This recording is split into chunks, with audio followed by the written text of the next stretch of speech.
Simple interest question series లో 6th question మనం చూద్దాం. క్వశ్చన్ లో ఏమి ఇచ్చాడంటే కొంత అమౌంట్ కొన్ని సంవత్సరాల తర్వాత డబల్ అయిందంట.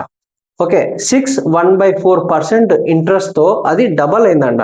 అంటే ఓకే, సో ఆ డబల్ అయినప్పుడు అది ఎన్ని సంవత్సరాలకి అయింది, ఓకే ఎన్ని ఇయర్స్ కి అయింది అనేసి క్వశ్చన్ లో ఇచ్చాడు, మనం చూద్దాం. ఓకే, క్వశ్చన్ ఇంకోసారి చదువుదాం. In how many years will a sum of money double itself at 6 1/4 simple interest per annum? So ఇక్కడ వచ్చేసి ఆర్ ఇచ్చాడు, రేట్ ఆఫ్ ఇంట్రెస్ట్ 6 1/4%.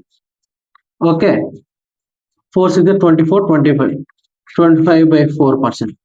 ఇక్కడ మీరు బాగా గమనిస్తే సమ్ అనేది, ఓకే సమ్ వచ్చేసి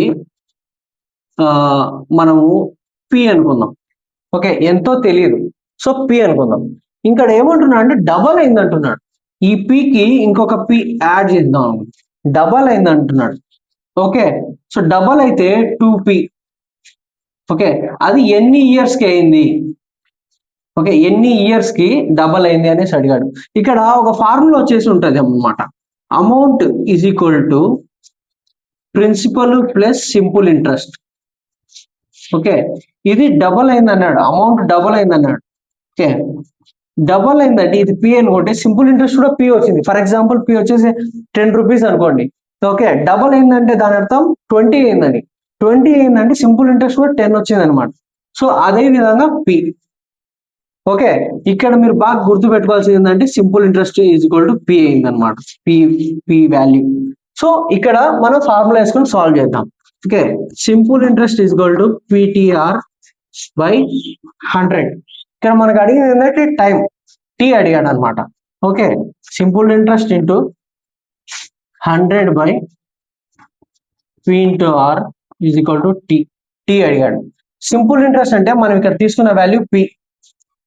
P into 100 by P into 25/4. P cancel అనమాట. ఓకే, 4 పైకి పోతే 400 ఇంటూ 25. 25 1 జా 25 6 జా. Okay, 16 years. 16 years is the correct answer. Okay, ఇక్కడ మీరు బాగా గుర్తుపెట్టుకోవాల్సింది ఇది అనమాట. ఒక వాల్యూ డబల్ అయిందనుకో, డబల్ అయిందంటే ఆ సింపుల్ ఇంట్రెస్ట్ కూడా అంత వాల్యూ అయింది, సమ్ అనే వాల్యూకి అయిందని. ఓకే, సో ఈ విధంగా చేసుకోవాలన్నమాట. మనకు క్వశ్చన్ లో విషయం అర్థమైతే మనం ఈజీగా సాల్వ్ చేసుకోవచ్చు. Okay, thank you.